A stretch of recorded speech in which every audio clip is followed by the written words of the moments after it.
What if time didn't just measure moments, but kept them? And what if someone could give them back to you?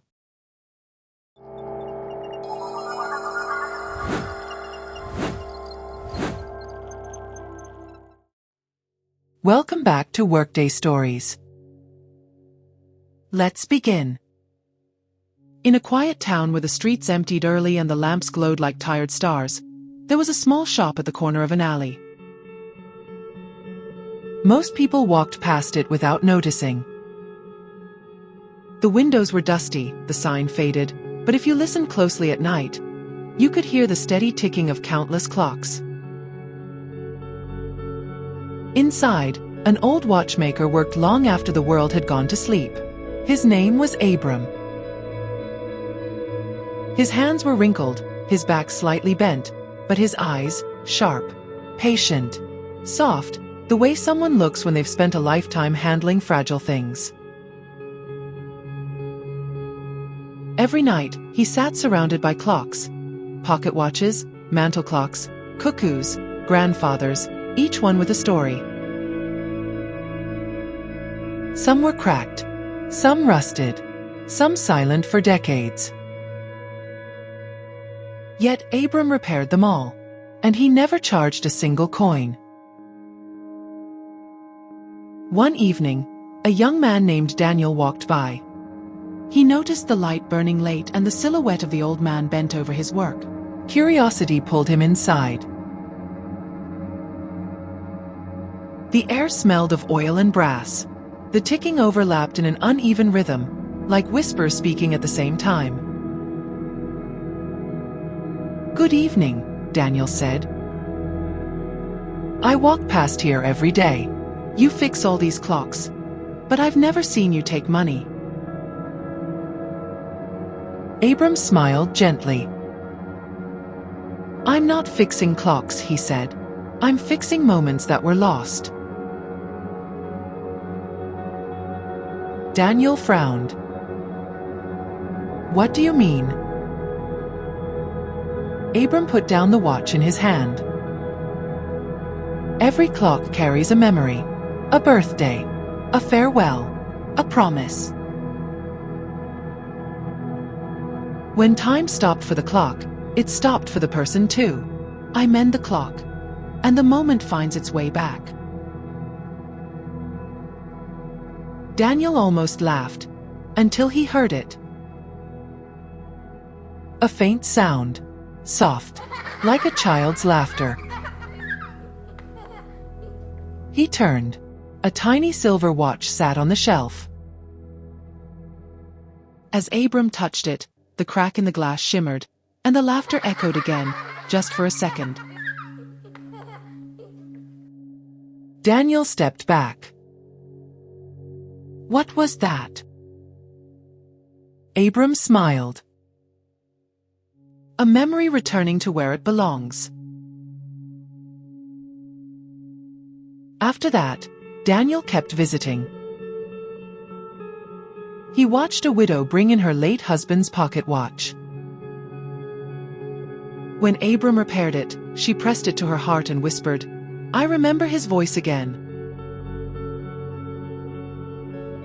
He watched a soldier bring a dented wristwatch from the war. When it ticked again, tears slid down his face. "I promised my brother we would both come home," he said. "And I remembered the last night we talked." Each time, Daniel felt the shop change, as if the air itself inhaled the past and exhaled it back into the present.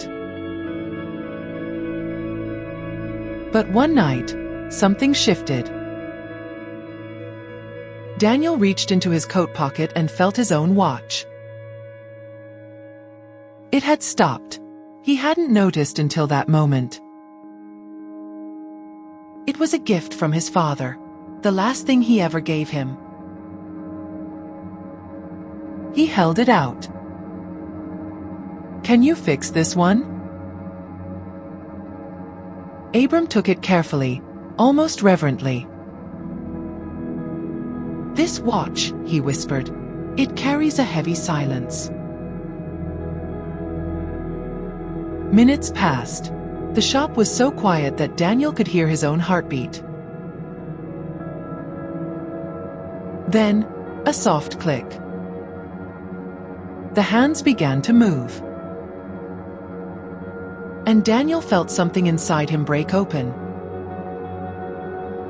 A flood of memories. His father's hands guiding the bike handlebars, the smell of pipe tobacco on his coat, the warmth in his voice whispering, "I'm proud of you." Daniel blinked as tears slid down his face. "I can hear him again." Abram nodded.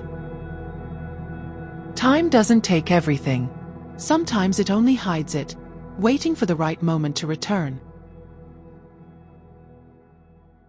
Daniel looked at the clocks around him. For the first time he understood. Abram wasn't just repairing timepieces. He was safeguarding legacies. Returning pieces of people's hearts that they thought were gone forever. Later, as Daniel stepped outside, the town felt different, alive, somehow.